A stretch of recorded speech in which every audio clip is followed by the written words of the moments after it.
Pour Pelé, Fierté noire nous laisse quelques leçons de leadership. Dieu nous révèle toujours, à travers des génies que lui-même suscite, que lui-même crée, ce qu'il est vraiment, ce qu'il pense, ce qu'il veut de nous, les humains. La vie de Pelé est une leçon vivante.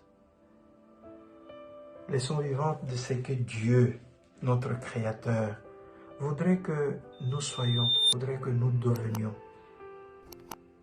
Sa longévité, son génie, ses actes humains, son exemplarité constituent, à mon sens, une leçon unique de leadership en 3 points. Le premier point, il n'existe pas de race inférieure, pas surtout la race noire. Il faut savoir, et c'est la deuxième leçon, il faut savoir quitter les choses avant que les choses ne vous quittent. Troisième leçon, le sourire vrai, le respect et l'encouragement du talent de l'autre sont une force redoutable d'harmonie intérieure. Il faut savoir les cultiver. Prenons le premier point. Il n'existe pas de race inférieure, surtout pas la race noire. J'ai toujours pensé que s'il y a quelque chose qui attriste Dieu, c'est le complexe que nourrit parfois la race noire, les complexes d'infériorité de certains noirs. Cela attriste Dieu simplement parce que malgré toutes les personnes noires qui ont marqué l'histoire avec leurs qualités exceptionnelles, je peux citer Martin Luther King Jr., Nelson Mandela, Desmond Tutu, Aimé Césaire, Léopold Sédar Senghor, Mohamed Ali, Dany Laferrière, et j'en passe. Des exemples sur le plan sportif, sur le plan musical, sont légion. Mais malgré cela, certains noirs pensent que la race noire est une race maudite. Je me rappelle ici la chanson de Verkis, Namituna Kanzambe. Pourquoi nous, les noirs? Comment une telle attitude qui se manifeste de nos jours par le fait que certains, surtout nos sœurs, surtout nos mères, prennent plaisir à se faire blanchir la peau? Comment une telle attitude ne peut pas attrister Dieu? Car c'est une insulte à celui qui nous a créés et qui lui-même a dit, après avoir créé, que tout ce qu'il avait créé était bon.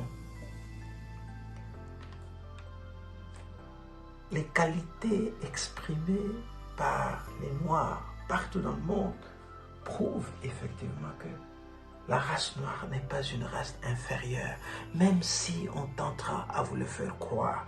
Deuxièmement, quittez les choses avant que les choses ne vous quittent. Je pense que c'est une attitude de sagesse.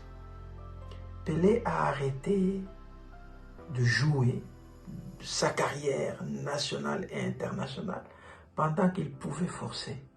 Attention, les succès, c'est quelque chose de très difficile à gérer. Et parfois, il faut quitter les succès. Jésus nous l'a montré. Quand on voulait le faire roi, quand on voulait le rendre, je ne sais pas qui, il trouvait toujours un temps pour s'échapper. Parce que ceux qui vous acclament peuvent être ceux qui vous maudissent et qui vous jettent des pierres. Troisièmement, recherchez l'harmonie intérieure par les qualités humaines à cultiver.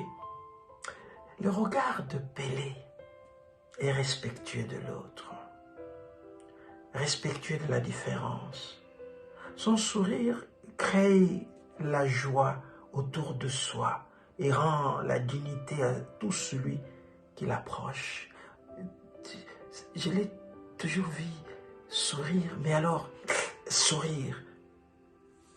Vivre dignement sa maladie a suscité respect. Encourager les autres, surtout ses jeunes frères dans le sport, l'a rendu inégalable, faisant de lui un héros hors de son lieu privilégié, les terrains de foot. Voilà tout ce qui fait de lui et fera de lui effectivement le roi Pelé. Y aura-t-il quelqu'un qui lui ravira le nom de roi dans le domaine du football? On ne sait jamais. Mais aujourd'hui, c'est lui qui le détient.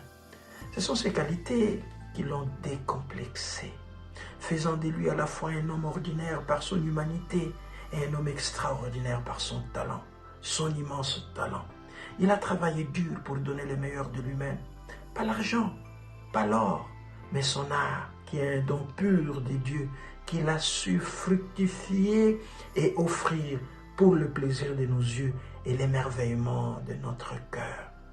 Merci Pelé. Que dis-je? Merci roi Pelé, notre roi, d'avoir donné la fierté à la race noire, esclave, colonisée, mais debout, pour donner ce qu'elle a reçu, afin que le monde, notre village planétaire, retrouve les visages harmonieux. Au revoir, notre roi, notre génie.